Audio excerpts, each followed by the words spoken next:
Welcome to Eye on the Illini. This is Mike Cagley, and we are going to do the Illini football preview. This is our 501st show. So a lot of times people really look at the issue number 500 in the comic book world, and then 501 gets worth a lot more money because people don't think it's a collectible. So, folks, this is probably the episode you're going to want to be able to reference back to. I've got on John Creek, and he is one of the voices of the Broncos of Western Michigan. Thanks for coming on, John. Hey, it's great to be with you, Mike. So you started off as a player at Western Michigan all those years ago. How did you get back to getting involved with the university and doing what you're doing today? Yeah, I was a place kicker back in from 85 to 88. Actually, our 88 team beat Wisconsin to start the season. Our first Big Ten win against a Big Ten opponent, and won the MAC championship that year, and played about in the California Raisin Bowl against Fresno State. So a long time ago, back when the Big West and the Mid American Conference played each other. And Robin Hook, who was the official voice of the Broncos, was working on radio for quite a few years. His color man decided to leave that position, and Robin gave me a call and said I had the voice and the face for radio, and jumped on board and had a good time. Obviously 2016 was a banner year for the Broncos. Beat Northwestern, beat Illinois that year. In 2016 made it to the Cotton Bowl and lost Wisconsin, but was 13-0 that year. Game day showed up at Waldo Stadium, and a lot of excitement that year in 2016. PJ Fleck was coaching. That was his last year at Western Michigan. Yeah, we try to forget that year as Illini fans. That was a rough one. So now we're talking about Illinois coming into this game, and they are ranked number 9 in the country, coming with their first back-to-back over 45-point performance in 20-something years. They just played a Duke team that really had 9 victories last year, has a dynamic quarterback. But I think we found out that there's a reason why coaches like Coach Bielema or Coach Underwood over in the basketball side talk about how important it is to get old and stay old. Because you saw Mensa did a couple of young quarterback mistakes, not following when a defender comes at him, getting the ball stripped twice. Something you might have seen from Luke Altmaier 2 years ago in his first year as a starter. What kind of team is Western Michigan compared to when you look at the age and experience of the team? Yeah, very new team. 50 new guys on the team this year, 38 through the portal, and 12 high school kids came in. Very veteran team last year, very veteran offensive line, quarterback.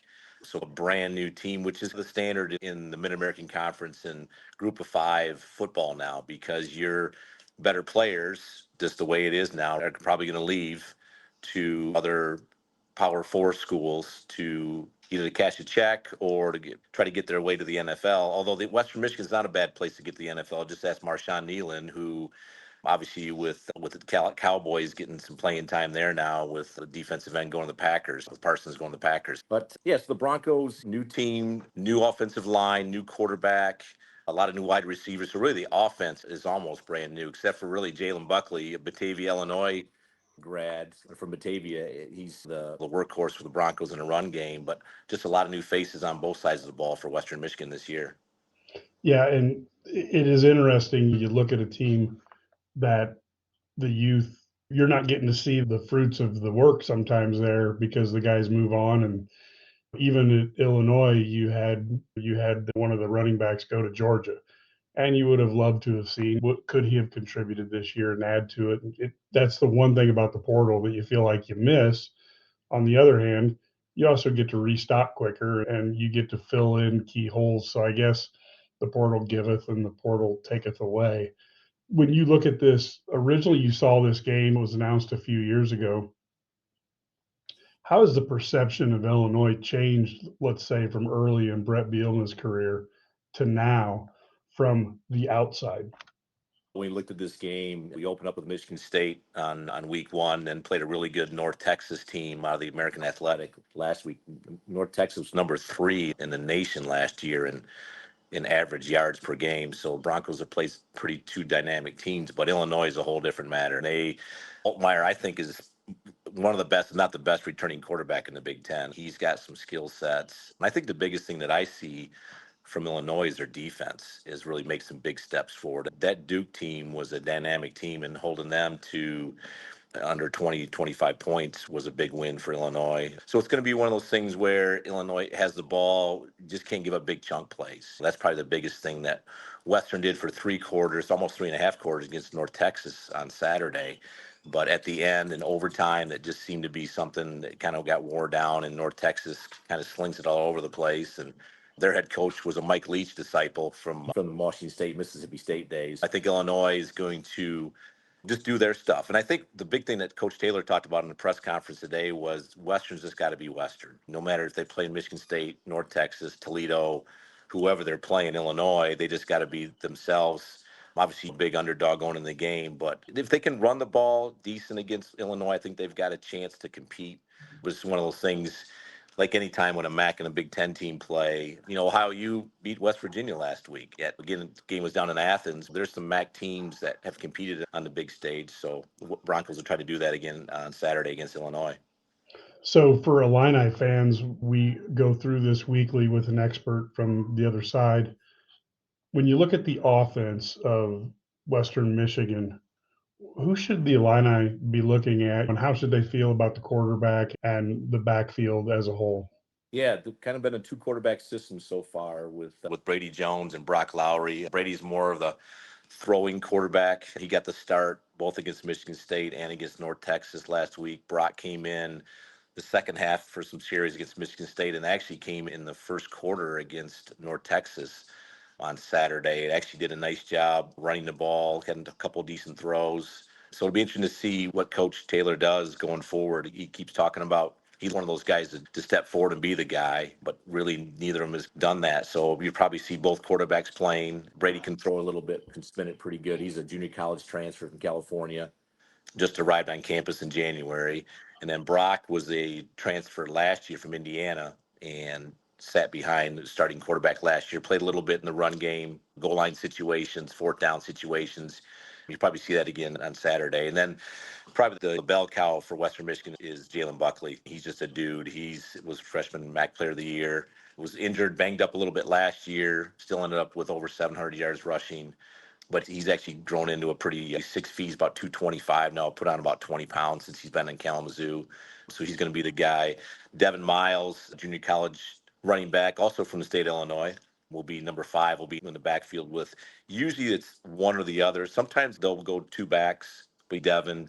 Those two guys are the main running guys trying to get the Broncos going. Again, they had over 200 yards rushing against North Texas. So that's how Lance has built this team behind the running game. So you see those guys in the game most of the time on Saturday.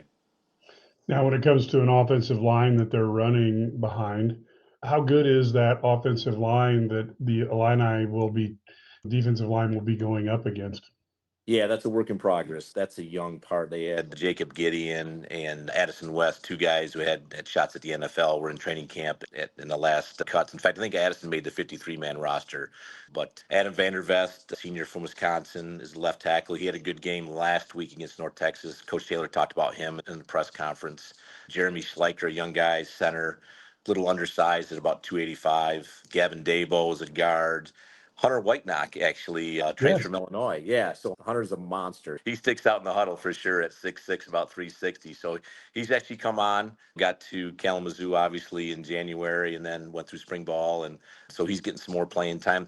Lance likes to, unlike some other teams, he likes to rotate some of his offensive linemen. You usually see that defensive lineman with a rotation. Right. Lance likes to use 6, 7, 8 guys on the offensive line too. You'll see some gully guys, Chad Schuster. You'll see a little bit right guard or right tackle 76, and then John Hofer is the returning starter, the lone returning starter from last year. Will play at the guard position. Johnny's kind of one of their captains, one of the leaders of the group. So again, work in progress. Not a lot of starts with those guys. John is probably the main guy, and he was an off and on starter last year. So kind of a work in progress with that group. Raheem Anderson, transfer from Michigan. has been playing a lot. So a lot of the center guard guys will rotate around those positions. So you might see Raheem at left guard for a series and right guard for a series. They're just trying to find a mesh point. And the big thing for the Broncos is obviously these non-conference games are big to get the season going, but the following week they go to Toledo. Or sorry, Toledo comes to Western, and Toledo is a Mid-American Conference preseason pick, and gave Kentucky all they could handle and put it to a pretty good Western Kentucky team last week. So getting ready for the MAC season too with the line. Yeah, and Illinois had their fun with Toledo. Certainly an excellent program that puts quite a bit together there. The other thing is Hunter Whiteneck, a really good kid. One of those guys that we in the old days you would get a chance to see him stay, and you never know in a fourth or a fifth year who might contribute and be a real surprise. But it's great to see that he's getting playing time at Western, and I'm sure he'll be a very good player for the Broncos.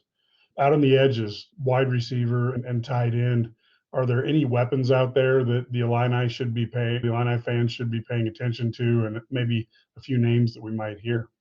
Yeah, a couple transfers. Leak Williams transferred from Georgia State, zero, kind of slot guy, had a real good game against Michigan State. Obviously, last week in North Texas was pretty much the run game, so didn't see a whole lot of balls to him. Balin Brooks transferred from San Diego State, had a great game against Michigan State, had one of the best catches that I've seen on the sideline where Michigan State defender was all over him and basically caught it left-handed, getting his feet inbound. So he's had a nice start for the team. Christian Leary, transfer from Georgia Tech, another slot guy, has seen some time. Then actually a true freshman from Lexington, Kentucky, Avion Chenault, had a nice start to the season. So those are your four guys you'll see on the edge, on the outside. Tight ends, we got a ton of them. It's five or six guys at that tight end position. Blake Bosma is the returning from last year, had 6 touchdowns receiving at that tight end position last year. He's a number 86. He's a go-to guy. The number 15, Cade Connolly, transfer from Marshall University, actually played against Western last year when we went to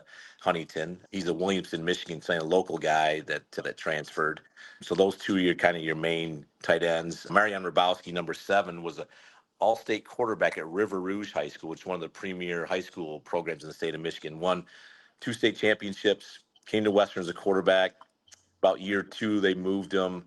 He's about 6'2", 245, moved him to tight end. So he's been getting some playing time at tight end. He's really one of those guys that you like to see do well. He probably could have played quarterback at maybe a FCS or Division II school. Decided to stick it out at Western. Really likes the school, likes the program. One of those type of guys that you like to have, a good locker room guy. So you see Marion and you'll see some 2-3 tight end sets on Saturday against Illinois, with those tight ends being a big part of the team. Now, when they were having success running the ball, are the tight ends good blockers as well? Yeah, that's their MO, is they're nice offensive lineman out there. Boz was more of your receiver guy, does a good job on the line of scrimmage though. But what they do is they do a lot of run some naked stuff, naked bootlegs, and try to slip 86 out. He had 3 or 4 catches against North Texas on Saturday. Look to see him in the passing game. But yeah, tight ends, there's a couple good young tight ends too that you probably won't see on Saturday, but that's a pretty loaded position for the Broncos. Wow. So that offense has had a couple good games, obviously played well against North Texas, and of course, competed with Michigan State. Now, before we get started on the defense, folks, wanted to talk to you a little bit about Delete Me makes it quick, easy, and safe to remove your personal data online at a time when surveillance and data breaches are common enough to make everybody vulnerable. What do data brokers do? And people wonder about that. They get your name, your contact information, your social security number, home address, and even info about family members, and then they compile them and sell them online. So when you look at somebody, you're thinking, have I been a victim of identity theft? Have I seen or do I know anybody who has had identity theft or harassment or doxing? You probably know somebody. Delete Me can help. Take control of your data and keep your private life private by signing up for Delete Me, now at a special discount for our listeners. Today, get 20% off your Delete Me plan by texting HIT to 64000. The only way to get 20% off is to text HIT to 64,000. That's HIT to 64000. Message and data rates may apply.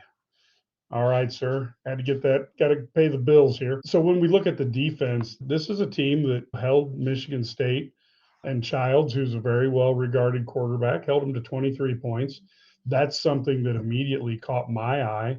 And as you said, UNT has an offense that was going up and down the field last year, caused everybody problems, and they scored 33, but it took them until overtime. What are we looking at on the defensive line for Western Michigan?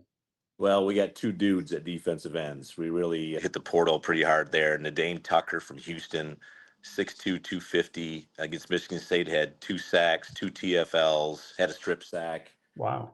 He's a dude. He's our Marshawn Nealon this year. He just really gets after the quarterback. What's been funny other than watching him is his rip move is really his. He can run around the offensive tackle too, but he likes to make contact and get into him, then get around him a little bit. It seems to be so he's not running past him all the time. Sometimes you see those defensive ends run so wide the quarterback just sets up in the pocket. He's non-existent on the pass rush then. He's done a great job. Does a good job in the run game too. Can get down the line of scrimmage with his speed, get running backs from behind if they're going the opposite way. So number 11, you'll see him on the field pretty much every snap on defense. And the other side, number 20, Kershawn Fisher, transferred from Louisiana Tech. A little bit smaller version of Dame, 6'2", about 235, but just as quick. He had a couple pass breakups or pass knockdowns on Saturday against North Texas, so he's doing a nice job. Rodney McCraw, another Illinois guy, a native, went to Louisville and transferred to Western Michigan.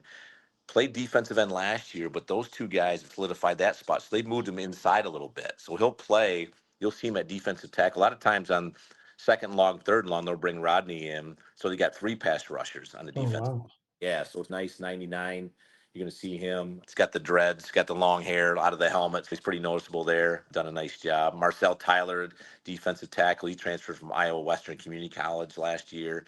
He's solidified himself that D tackle spot. They've had Ray Stewart, big kid, 6'2", 323, does a nice job. Mustafi Al-Glawari, so interesting. Mustafi actually has his last name in Arabic. I don't know if they did a little story about that on the back of his jersey.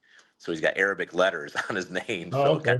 yeah, kind of an interesting twist. He's Bowling Green transfer. Tyson Lee, another guy who started last year at defensive end. You'll see him rotating. Number 58 does a nice job. They like to attack. They try to get after the quarterback. Try to not let the offense get comfortable with things. It'll be interesting with Illinois. Obviously, a whole different group of offensive linemen compared to North Texas. But Meyer obviously gets rid of the ball pretty quick. That's the thing that North Texas did to go against Western Michigan's pressure is they threw the ball 2-3 seconds. They're getting rid of the ball on short passes. And so that'll be interesting to see if Illinois does that against Western Michigan defense, kind of thwart their speed and their sack potential.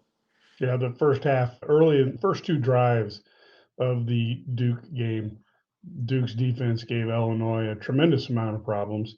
Continued it hit and miss throughout the first half, and then Illinois really got it under control in the second half. So that speed type of thing has caused problems for at least a few drives for the Illini.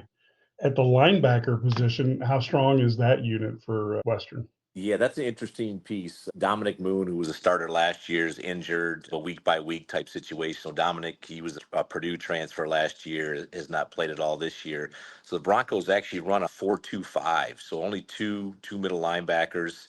So they've got a transfer from actually Ferris State University in Big Rapids, Michigan, a little bit about an hour and a half north of Kalamazoo. They've back-to-back defending Division II national champions. Sefa Sapiaya is a linebacker.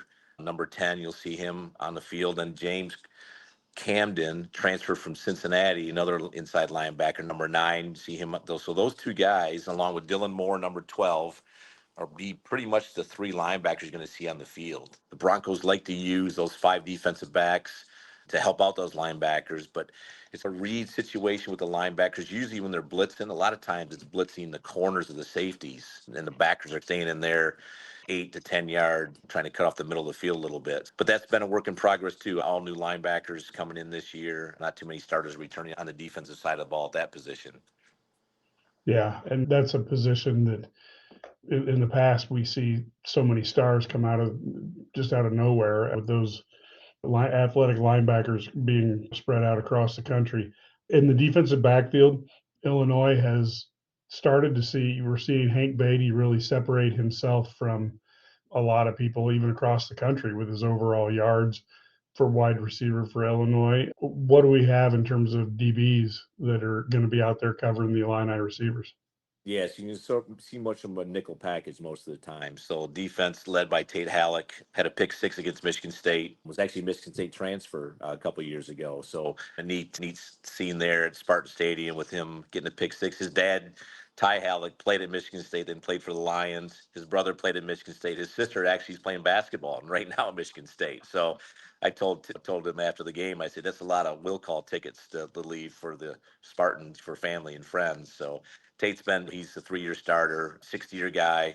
Took advantage. He got hurt his first year at Western Michigan, so didn't play at all. So took advantage of that situation with a medical red shirt. Just kind of leader that defense. 6'4", 220, so big safety. You'll be able to see him pretty easy out there. Number 3 sticks out. Again, he'll come up and be that outside linebacker position that the Broncos with only 2 inside guys. You see him support the run, leads the team in tackles right now, doing a good job from that position. Josh Franklin's, Aaron Wofford are your corners. Still work in progress. Those guys, they were both safeties actually when they came to Western Michigan. So moved a couple guys out there. That's one of the positions that's really hard to find in the Mid American Conference. Those cover corners are just it's the rush ends and cover corners, left tackles, quarter those positions. So those are tough to find. So they've moved some guys around in that area. Jarvius Sims from UConn transfer had a real good game on Saturday. He's one of the leaders of that group back there. High flying number 8. You'll see him a lot out there. Number 6, Joey Pope. Interesting story. Safety. Got a full ride scholarship about 2 weeks before training or 2 weeks into training camp. They had a meeting in the team room, and actually Blake Bosma, the tight end, was up front and was reading something off a paper that Coach Taylor gave him, and told Joey Pope, said, "Hey, Joey, you got an envelope in front of your seat there." And Joey, sure enough, had an envelope that somebody had stuck over there and opened it up and read it off and says, "You were on a full ride scholarship." So that was neat. Cool. Yeah, That neat. is awesome. Yeah. So Joey had a great game against Michigan State. Actually had 5 tackles, 2 tackles for loss. Just one of those guys that kind of throws his body around a little bit. So again, the Broncos, the big thing on Saturday is going to be, can they cover the wideouts for Illinois? Can they keep them in front, not give up explosive plays, that type of thing. But they've done a good job so far this year. They're getting better. I think Lance talked about it on Monday or today at his press conference too. He thought the defensive backs had a better game up until probably midway through the fourth quarter. He talked about North Texas kind of putting points on the board late in the game, and Broncos held them to 17 points through 3 quarters, and they put up 2 touchdowns and field going towards overtime. So they'll be a big challenge with the Illinois wide receivers and the quarterback on Saturday. Now, Illinois broke out for well over 100 yards rushing in the second half against Duke. Has Western Michigan run into any backfield similar to Illinois where you got a speed guy, you got a moves guy, and you got a absolute giant dude in the backfield? I think Michigan State would probably be the closest again, but those are all new running backs too. The Broncos did a decent job against Michigan State in the run game. Gave up the first 2 drives. Well, they made some adjustments at halftime. It was interesting. Rob and I were talking at halftime about how they can come out in the second half, and they really gave up 21 points in the first half. Second half, it was just an offensive safety. We got Michigan State's punter had a great game, pinned the Bronco offense back. Buckley got tackled in the end zone, but the Bronco defense didn't give it any points in the second half against Michigan State. Again, it's going to be one of those where we have to.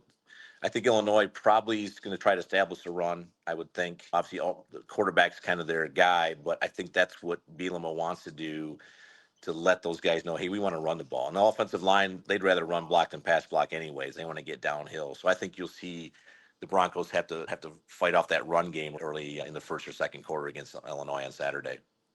Yeah, that it sounds like this is going to be a good matchup.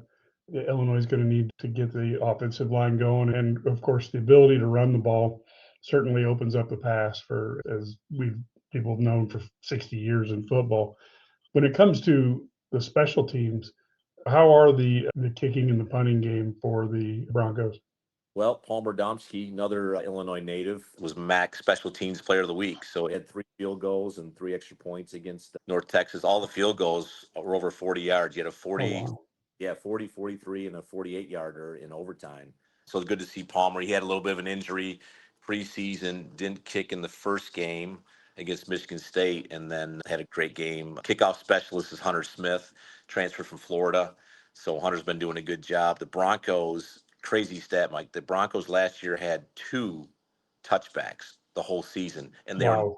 they were both in the bowl game in Alabama, like South Alabama. So Hunter's already had 4 touchbacks this year already. He's doing a good job in that part of the game. Ryan Milmore, transferred from Iowa State last year's punter, had 4 kicks out of bounds inside the 10-yard line on Hmm. Saturday. So did a great job flipping the, and he's probably going to be a key because he's probably going to punt. It's one of those, he punted 6 times against Michigan State.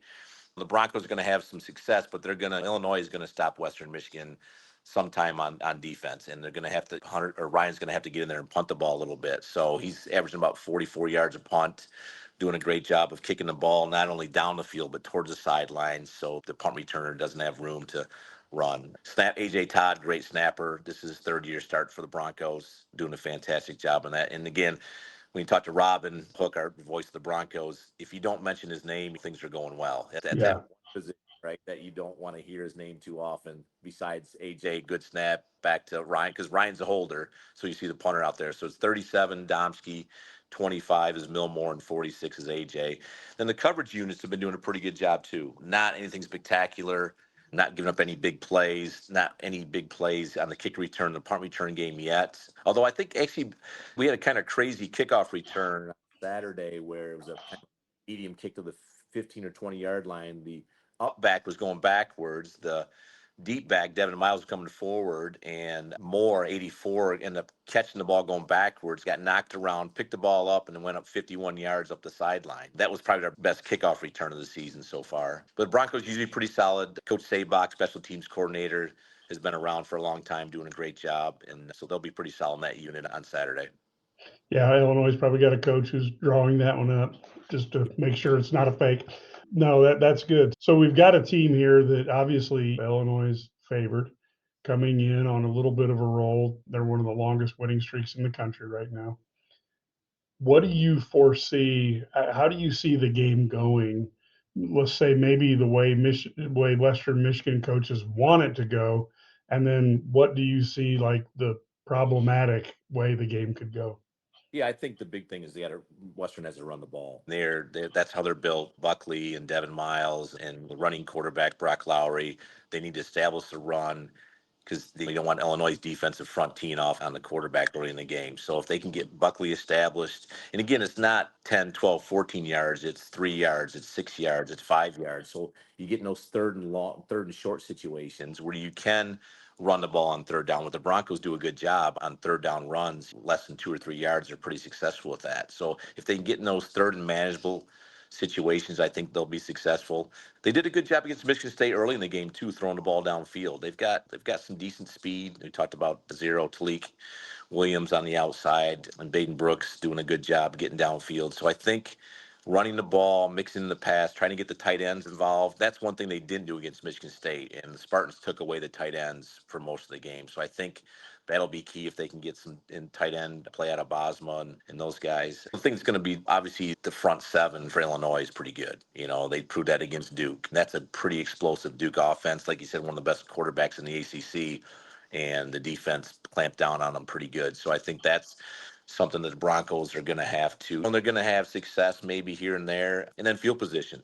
See if they don't get the ball down the field and don't give Illinois good field position. Don't give them at their own 40 or in positive territory. Try to keep them down inside the 20 or 30-yard line when they're starting drives and make them drive the ball a little bit farther.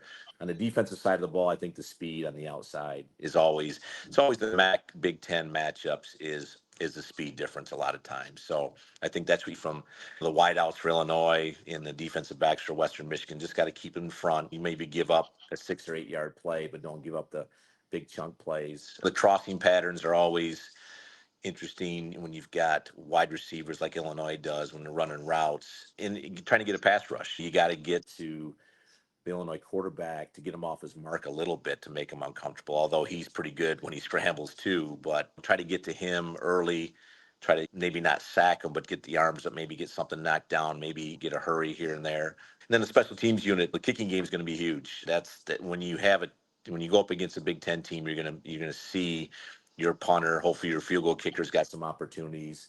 And then the big thing I think against Michigan State, Mike, we notice is Broncos were in the scoring zone, not necessarily the red zone, but maybe the scoring zone 4 or 5 times in the first 3 quarters and never came away with points. So when you get down there, whether it's a field goal, touchdown, I think you have to score points to be able to compete with a Big Ten team like Illinois. Yeah, this looks to be a good matchup. I know that obviously expectations are for Illinois to take care of business. And at the same time, you mentioned the 2016 game. And of course, people remember Toledo a couple years back. There were some really good games there. Toledo was quite talented. From an Illinois standpoint, you get a MAC team. This is one of those no-win. If you don't beat them by enough, people go, "What's wrong?" And if you beat them by a lot, people go, "You should have anyway." So this is one of those games that Illinois is going to need to prove. Really, what you look for in a team that is very good is that they take care of business when they're supposed to.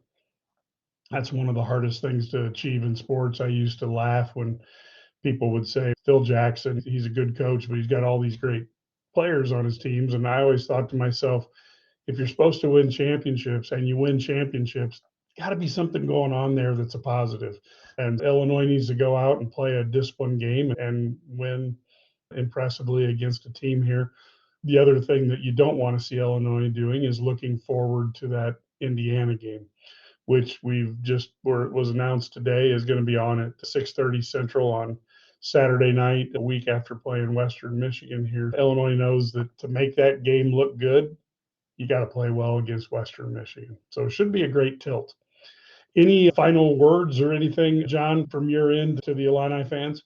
Yeah, I just think you're going to see a Mid American Conference team that's 0-2, but obviously getting better. I think that the big thing that Lance has noticed is played much better against North Texas on the offensive side of the ball, especially.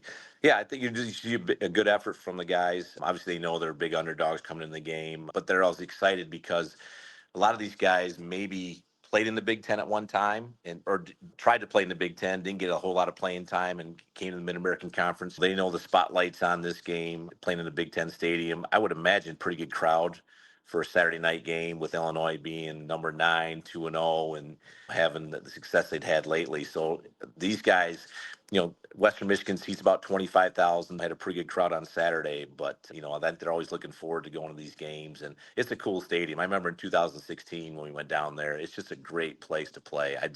I love all the history behind everything, the Hall of Fame area. Again, it's been 10 years, so I'm sure there's a lot of changes that have gone on since then, but I'm looking forward to showing up and seeing a neat stadium and a good crowd on Saturday night. Yeah, as you go up to the press box, you get to go past that Hall of Fame area, which they continually add to it. It's really pretty cool. They've even got a feature area where they put the high school helmets of the state champions, and those type of things are fun to walk through as well. Thank you so much, John Creek, for coming in and talking about this, folks. If you like what you've heard here on Eye on the Illini, of course, you can go to IlliniGuys.com, subscribe for literally $99 a year. That's only 27 cents a day. You get all the stories, all the information, but more importantly, you get the message boards where you can talk to Brad, Ked, Larry, Matt, myself, and it takes it from a passive thing where you're just reading, but to something that you're now involved in. It's interactive. Please take a look at that. And of course, if you're watching this on YouTube and you're on the IlliniGuys.com channel, please go ahead and subscribe and like this. That really helps us as they are putting together their algorithm. And the more likes that we get, the more opportunities that people have to see us. And we certainly appreciate your support. Folks, until next time, go Illini.